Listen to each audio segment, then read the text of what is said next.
Good afternoon, I'm Brian Orlando with my friend, political strategist Ron Goldstein. Hello. Now, your expertise is really going to come into play today because the world was turned on its ear when Eric Cantor lost the Republican primary. Right. To a Tea Party representative. David Bratt. It was good for the Democratic Party, but not good for the country. This is what I don't seem to understand.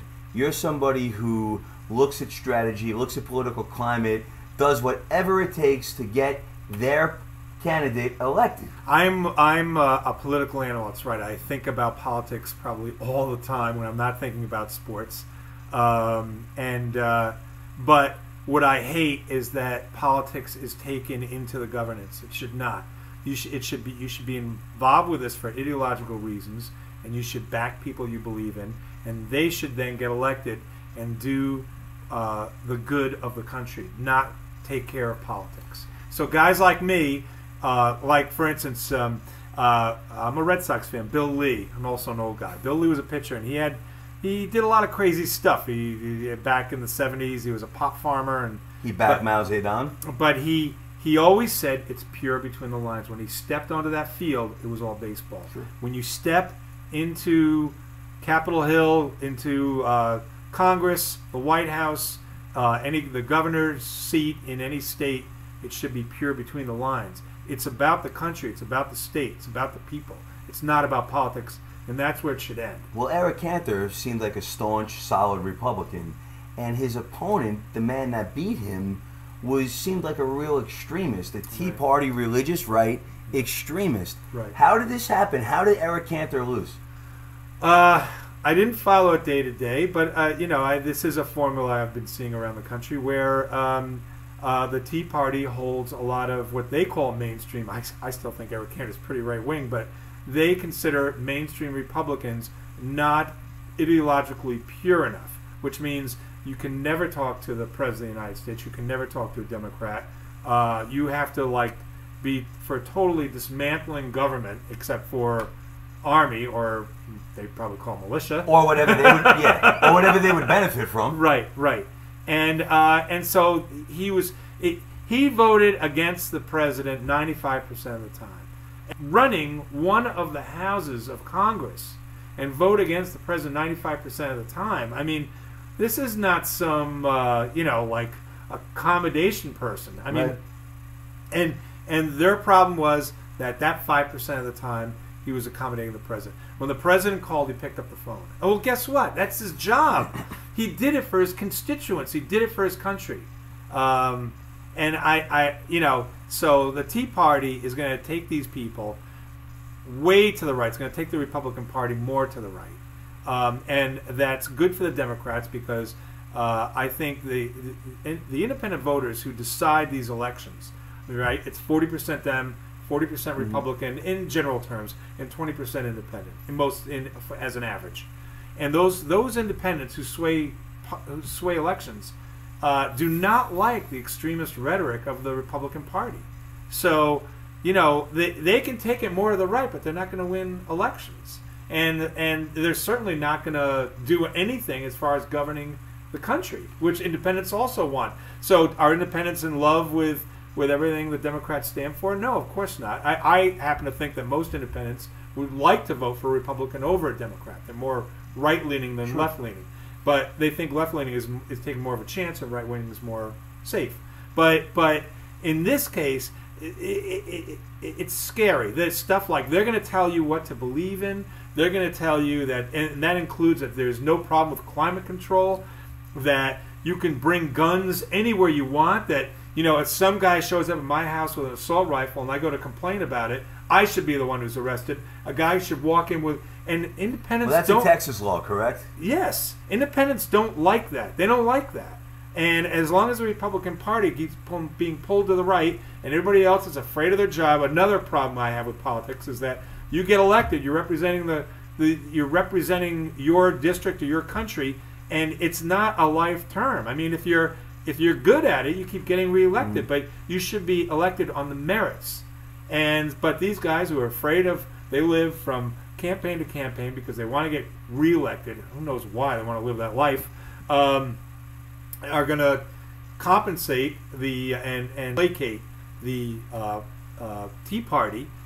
These people who do that, they're not going to get anything done, and the independents are going to look to the Democratic Party to be a little bit more sane. So it's good for the Democratic Party, but for the country, it's very bad because it means the conversation doesn't get better; it gets worse.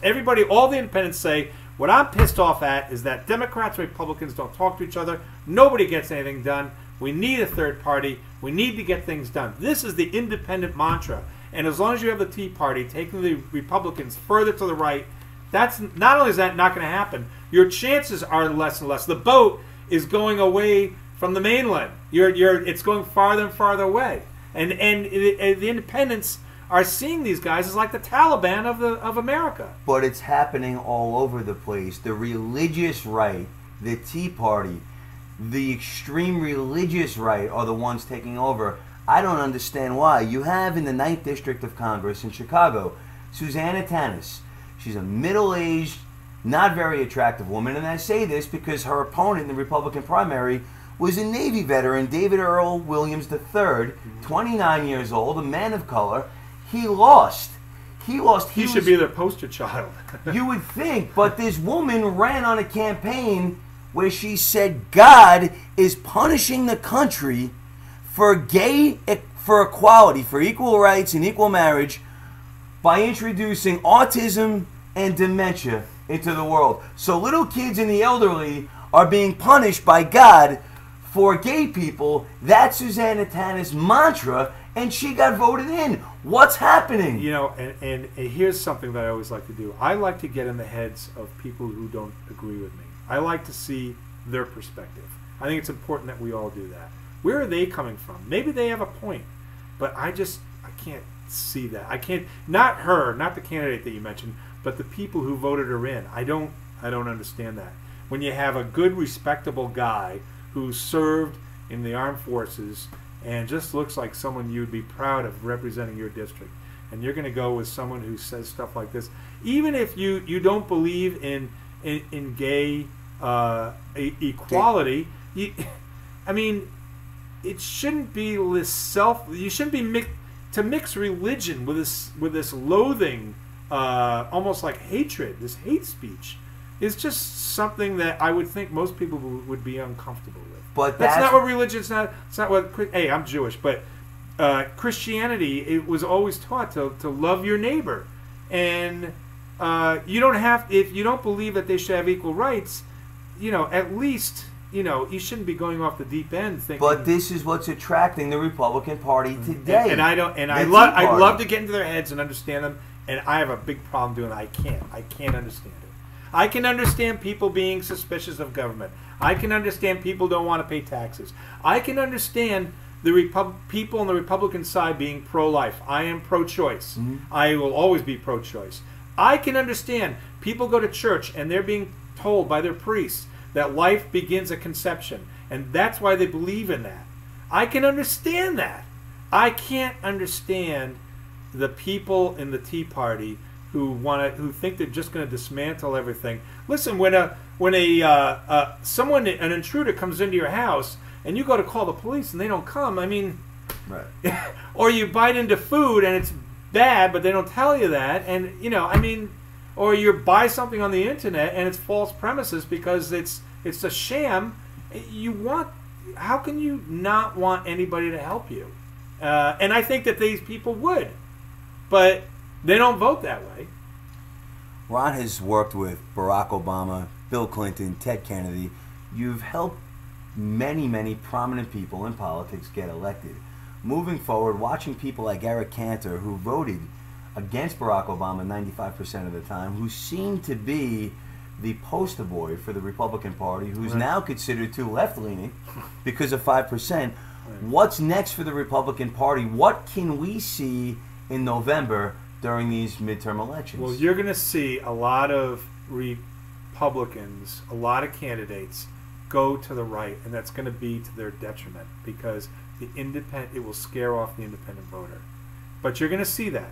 You're going to see people like John McCain, who writes I don't think he's running this year, but you're going to see in his rhetoric that it's going to be more right-wing. It's going to be more shrill. I mean, he wrote a book calling himself Maverick. John Kerry actually considered him for vice president. He was always considered a moderate. He's so far to the right now, and it's shocking. But I use him as a metaphor because there's a lot of these people who actually can think sane are going to act insane. That's what you're going to see, and then it's probably going to be carried over into 2016. Like I said, good for the Democrats, not necessarily good for the country. Is this Tea Party leaning version of the Republicans what's going to save the Democrats and save the Senate? They could. They really could. I thought the Tea Party was in their death throes, but this has definitely revitalized them. They think that they're poised now to take over the country. I'm sure that they feel they've got a headwind and a tailwind. I'm sorry, and they're just going to go. And it will not last. Their popularity will wane, and it will be soon, I think, but not soon enough for the country to deal with the problems. I mean, we got the whole world blowing up over the Middle East. We still have not climbed out of our economic morass. We've got people still working 2 or 3 jobs just to make ends meet, and get more and more thinking that society just is against them, and they're getting alienated. And we have a lot of problems, and we're not dealing with it. We're dealing with politics. We're dealing with how religious our government can be, if they exist at all. And this is just it's not good. And we have to deal with our problems. That's why it's got to be pure between the lines. And nobody's acting like that right now. And it's a real problem. Maybe we'll get Bill Lee to run for office. Maybe. You can catch Ron's writings at Ron Goldstein, politicalpundit.wordpress.com. You've written some interesting pieces on everything from Lois Lerner and the IRS scandal to Sergeant Bergdahl. I'm interested in what you have to say this week. Plenty of things to talk about coming up. Ron's Twitter is @FreeMediaInc, and we can email you at ron@freemediainc.com. Ron, what you say, unfortunately, I believe. So we shall see what happens. Gloom and doom. It's a beautiful day out. Summer's coming. Have a great day.